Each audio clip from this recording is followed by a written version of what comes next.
All right, Christy, you're live. All right, are we ready to begin? Absolutely. Okay, so let's go ahead and get started. I'll share my slides.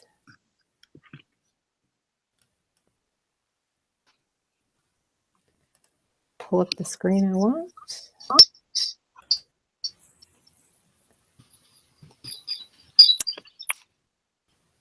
And it is not. Oh, there it goes. All right, so there's a little bit of a delay between what I say and what you hear and what I see on my other computer. So let's go ahead and get started. Welcome to session 2. This particular session is Going Green. It's easier than you think, and it's about using green screen technology in the library or in a classroom. I will try to watch the chat. I have a moderator coming in to help me in just a minute, but I will try to get to every single one of your questions as we go through this, if we can. So let's get started with just a little bit about me. I have been teaching for 20 years, and I taught for 7 years as an English teacher. I've been a librarian for 13 years.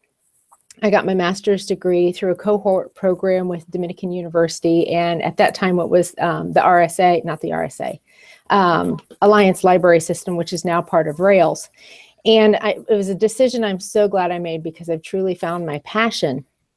I currently teach, or I'm a school librarian, teacher librarian at Canton USD 66 in Canton, Illinois. I have 5 buildings, K through 12, that I'm the only certified librarian, but I have dedicated clerks in every building, which I couldn't function without them. I also teach a cataloging course for Illinois State University, which has really helped me be more aware of my practice. And it's been an exciting opportunity for me, and I've learned a ton from it. Been an ISLMA member for 13 years, and I've functioned in various capacities as a board member, chairperson or member of various committees, and I cannot speak enough about the benefits that my membership has given to me and how it's helped me grow as a practitioner. You can see I'm all over the place sometimes, but each of these pictures are kind of symbolic of my experience as a makerspace librarian, just in the fact that you have to be adventurous. You have to try new things. You have to celebrate your successes. You have to learn from your failures. You have to use what you have, do what you love, and beg, borrow, cheat, and steal whatever you can in order to be successful. And that's really, those are the most valuable pieces of advice I have as you either start this journey or continue your journey with makerspaces. What I want to speak specifically about today will be green screens, but some of these concepts you can apply to a lot of different areas. And I just thought I'd say hi, Christy. I hope you can hear me. This is Sherry. Hey, yay, Sherry's here. I am being moderated by Sherry DiCarlo. So if you have questions, she will certainly get my attention to the chat and ask those questions for you. All right, so let's move right along. Part of these presentations today is to promote all the great things that ISLMA does. And we want you to know that ISLMA provides grants and awards for members. These grants and awards include scholarships, funds for professional development, a lot of terrific opportunities to support your curriculum, to buy books for your libraries, and even makerspace activities. So if you're interested in learning more about these opportunities, please visit islama.org. and go to the grants and awards section on the left. I did professional development for a year or so, and I want to tell you there's never enough applicants for these awards, and they really are easy applications. The other thing I would suggest is that you volunteer, you run for an office, because the more involved you are in this organization, the more it benefits you. Okay, so this is how I got started with makerspaces. I actually was at an ISLMA conference, and I attended a session where a librarian had her middle school students come in every day, and they read the announcements, and they did the weather, and they did this cute little like news broadcast for their school. And, you know, as a seed, you know, that germinates. And I really, really was drawn to this theory, I thought, well, there's no way I could do it every day because I'm in charge of 5 buildings. I'm not in that building every day, but I could certainly do that once a month at my school. And so we started the IMC News broadcast. And in IMC News, we did, I had like a TV show host, and then we had a book review, we had IMS events, and just a couple of other like segments that repeated every month. And the teachers and the kids really loved it, and they loved the book trailers, and they really enjoyed, the kids who did it liked being that TV star for a day. I'm going to see if I can play this, how bad the lag is going to be.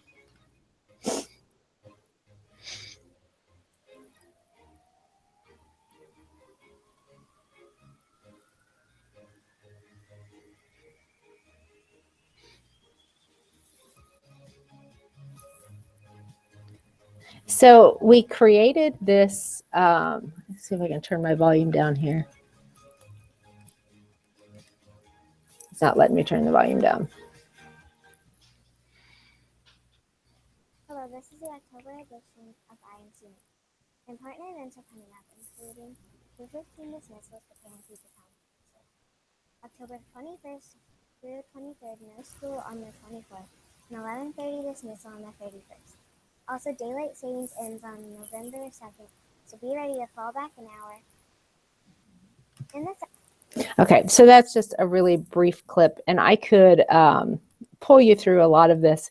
The kids just are absolutely darling. The things that they would do and say and how excited they were, it really was a fabulous experience for me and for them. But doing the IMC News this way, I felt was kind of labor intensive. I started using Adobe Premiere Elements, which is around $80 for that program. I bought a portable collapsible green screen for the middle school, which was like 50 bucks. I did most of the filming actually on my iPhone, which would drain my battery and took up a whole bunch of storage until I would get those things downloaded. And then I used my school issued MacBook Air to do the video editing. That it took me an entire month basically between doing this and my regular job before I could really put out a program that we were proud of. And it was a learning experience, and there were trials, there were errors. I found that the kids really needed help with speaking and sitting up straight and how to smile and present themselves. But, I enjoyed the challenge and I enjoyed learning new things. I am not a tech guru by any means. I am more just, I know just enough to be dangerous is what I tell my tech department. I'm not afraid to press buttons and see what happens. And so for me, it was really engaging and enjoyable. But like I said, time, labor. We also used our green screen at the middle school for creating some reading incentive posters. We did created some like library advertising and commercials and bigger posters. We did book trailer projects with classes and some just silly school teacher videos. Teachers can be very creative and very imaginative as well. But it really wasn't a super user-friendly process. And it took really just me using the green screen and not the kids until I went to the iLead conference, and the team that I was on as part of that grant, we applied for and received iPads for each of our libraries. And once we had the iPads, Angie Green, who's a past president of Islama, was in my group. She found this particular app, Do Ink by Green Screen. And it is the most fabulous green screen app I have ever played with. And I think it now has an Android version, but at the time it was iPad, iPhone only, and it is so super easy to use. And it's only $3, and it is worth that $3 for the time and the labor it saved me. I will totally agree with you. I use that one. It is phenomenal. I mean, the kids pick it up in no time flat. Mhm. So can go to my next screen. This is very quickly, hoping this one does not lag. Let's see how this video will run.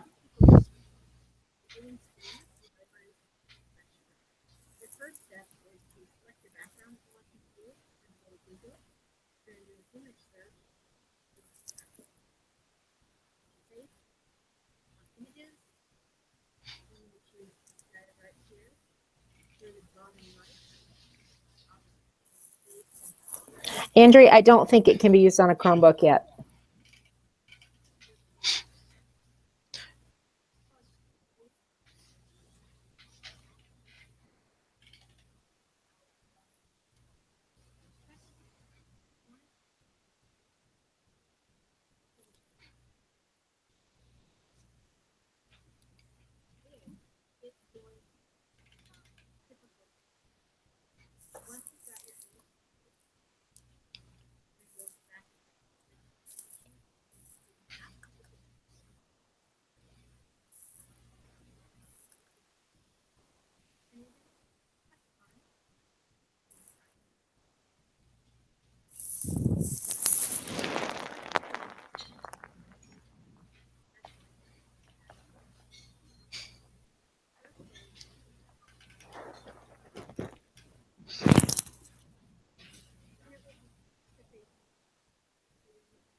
Can you guys hear that video? For me, it's very, very weak. Okay. Well, I'll tell you what, the link is in there and you guys can come back and visit it later because it's, but this is it's video I made and I sent it out to all of my teachers in my district and in like a shared folder. So they have access to it and they have shared it with their classes. And so every kid in my district can watch that video and learn how to use a green screen on their own time. It's also saved on my iPad, so they can access it and review it when they come in.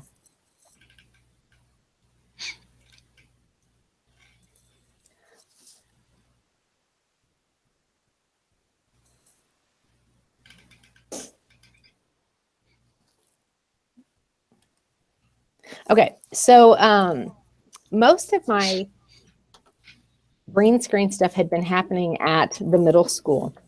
And then one day for Halloween, I thought, oh, it'll be fun. Let's take the green screen to the high school and see what those kids can do with it. They had more fun on that one day with the green screen, I think, than some of those kids had had in their entire high school careers. They played and laughed and created some really fabulous photos. A couple of my favorites that I'll draw attention to, I actually tweeted to Doink because I was so excited about this particular app and what it did for my kids. You can see down on the bottom left, this kid, 1, 2, 3, 4, 5, 6, he ended up creating a lot of different layers in his photos. And so he created a video where he would walk in and out and interact with himself. He is a super, super creative kid who loves making movies. And I think out of all the kids in my district, he is my Doink green screen expert. And he fell in love with making movies. And I'll tell you more about Chris later. These two guys to his right are interacting with The Walking Dead, which is one of their favorite series. Trenton down here on the bottom happened to be wearing a green shirt. And of course, learning through as part of an experiment, he quickly realized that, it looked like he was a floating head. And so he found this background with this ghoulish guy. So it would look like he was like a headless, I don't know, just a headless man there for a minute. They have a tremendous amount of fun. And, this is me and my two library clerks. We even had a lot of fun with it too. Every student does not have the app, Katie, but they all have access to it on my iPad. And a lot of them actually, because they like it so much, they've gotten it on their phones and their personal devices as well. So you only have one iPad that has the app right now? Yep. Like I said, though, well, and it's on my phone, and then I have my personal iPad that I bought it for. So when I find that I need more than one device, it's amazing the devices that show up that have it on it. And I only had to pay for the libraries and my personal one, so it worked out pretty good. All right, so it started with that portable green screen that I was carrying back and forth between the high school and the middle school. And I had some extra money. And so I decided, oh, hey, why not? Let's just buy some green screen stuff for the high school, and then I don't have to carry it back and forth anymore. And so I found on Amazon, and that's where I do a lot of my shopping for this kind of stuff, because I find it's pretty cheap. And, as a Prime member, it's free shipping. And if it doesn't work, I can send it back and so on.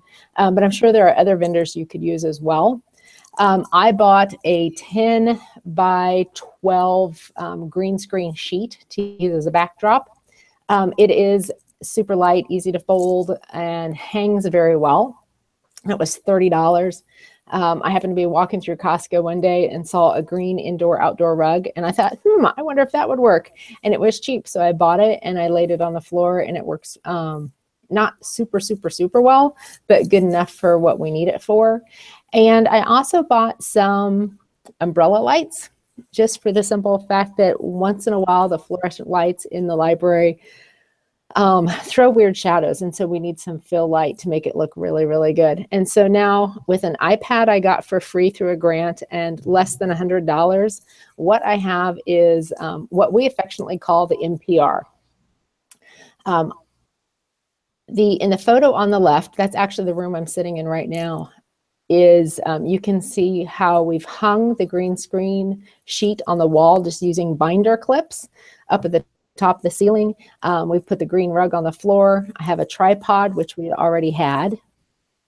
The iPad, I did buy a special shoe or adapter so the iPad would sit on the tripod pretty easily. You can see the lights kind of stand off to the corner. That is a $5 table. I got at a garage sale and painted black. Threw a couple of old chairs in there. And so we have this room that used to just be my office that only I would use. And now it is this really terrific space for creating video and auditory projects for school. And the kids use this room when it's not being used for filming. They'll come in here because there's a window and it's right behind the circ desk. They'll come in here and shut the doors, and they'll study quietly if they really need a super quiet place. Our special ed department has used it to administer tests. I've never been so glad to lose my desk. I stand at a counter instead, or I go sit at the table with the kids when I need to sit down and work. And it's been a fabulous, fabulous experience. Now, in the smaller photo on that page, you see the lady in the blue shirt sitting and watching. You remember I talked to you about Chris, who really fell in love with a green screen. Well, his dream, his passion in life, what he wants to do is to make movies, especially horror movies. And so this January, I had the tremendous honor. He premiered his first movie that he wrote and directed. He even performed in it with some of his friends. And he used the green screen room for some of his special effects. And so for me, that is the very best thing I could ever say has happened because of this, is that he and my other kids have taken ownership in this, and they found their passions, and they've really grown. The green screen room and the green screen in general, because sometimes what we need it for is bigger than the room, and so we move it. It's been used for To Kill a Mockingbird protest pictures and interviews. I wish you could see all these kids' faces, but I didn't have permission for all of them, so I had to cover them up, so it looks goofy, and I'm sorry, but it's a privacy thing. These are our freshmen who went down to the Macomb County Courthouse using the green screen and protested the verdict for To Kill a Mockingbird. And then they took turns interviewing each other and why they would have or would not have convicted that main character. The pirates up in the top are my teachers, and they did this. This is for part of their school improvement presentation they're going to do next week. On the right, we have had kids writing poetry. My speech kids use the green screen for a commercial for the speech team. Our resource management uses the green screen room to film commercials. Our juniors use it during their Great Gatsby project and so on. We even have a couple of kids who come in to use it to make holiday and birthday cards for each other, just as a personal fun thing. You know, the whole purpose of using technology is really redefinition, you know, to create digital learning experiences that go beyond just using technology, but just to transform the learning experience and to help your kids grow. This year, our sophomore English teachers did Read Across America Day, where they brought from one of our elementary schools over, and they did a whole makerspace STEM day kind of activity where they you know, they went downstairs in the cafeteria. They had to solve the crime about who stole the blue fish, and then they came upstairs and they took their picture using the green screen with the school mascot. It really was a perfect definition of redefinition for the SAMR model of how technology should be used. You have one question coming. How wide do you think the space needs to be? Depends on how many kids you want in it. My workroom is probably 9 feet across. And on most days that works just fine. Sometimes if it's a bigger group, I take down the green screen, I take it out to a bigger space and stretch it. It's flexible when it's portable, which is why I like having the drape rather than just having the wall painted green. One thing I would suggest you do is teach your kids to use the Google tools so that they know when they're selecting those background images and background videos that they need to choose the ones that are labeled for reuse, non-commercial reuse, and so on. Oh, I gotta hurry up. Now, one of the things I promised you was how you could make money using the green screen. So last night, actually, I had to chaperone the middle school dance. And for the last 3 dances, we've used my green screen as the backdrop for their dance pictures. Generally, we'll give the kids 2 to 3 choices for a background photo. And then this is the first year we've been able to add, or the first dance we've added the layer in front. So it says the dance theme and the place and the date. And the kids really love it. It costs us $0 to create these. You can have the pictures printed at Walmart for 9 cents. And then you charge $1 a picture, you're making 91 cents a pic. You know, you could do this for your school dances. You could also use it like at homecoming games, you know, a picture with the mascot and so on. So, I mean, there's so much potential for the green screen use. I've loved it, and I've loved learning through it. You know, this really is the makerspace philosophy and how it can be defined. Some people, you know, some of the teachers I've worked with are like embarrassed that they don't know how to do this. And I always tell them, you don't know what you need to know until you need to know it. So, sorry, I set a timer so I would know when to stop, and now I can't shut it off. Okay, there it goes. Don't be afraid to press the button. You know, there's Control-Z, edit, undo. Just try it. Get ideas from everywhere. There's lots of tutorials online, and there's lots of your coworkers and friends that are willing to help too.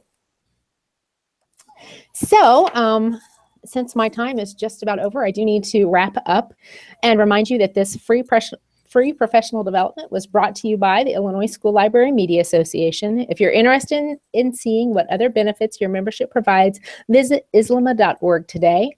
Thanks for attending. Thanks, Sherry, for moderating. And I really want to encourage you, be active in this organization, learn from each other. And if you have any questions about green screen technology, don't forget, you can always email me at csamandy@cusd66.org. Thanks for attending. If you have any questions, we'll entertain those now. If not, you can go ahead and sign out and make your choice for session number 3. Well, thank you. Some great ideas. And just a couple came in. Does WeVideo work on Chromebooks? And they were talking about another app called TouchCast. And I can answer that with WeVideo. Yes, WeVideo does work on Chromebooks. Nice. So great job. Great job. Hey, not a problem. It's been fun. All right. Just looking to see if any other questions coming in.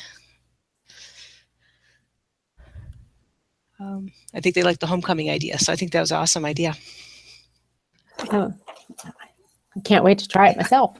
It's got me thinking of some really cool ideas to use. I work at elementary building, so that would be really cool. Oh, I mean, your parent days, you know, the parents and the kids can travel all over the world. That would be awesome. That would be awesome. Right. All right. Okay. So how do I stop screen sharing? All right. I'm hanging up then. All right. Thank you. Have a good Thanks, rest Sherry. of your day. You too.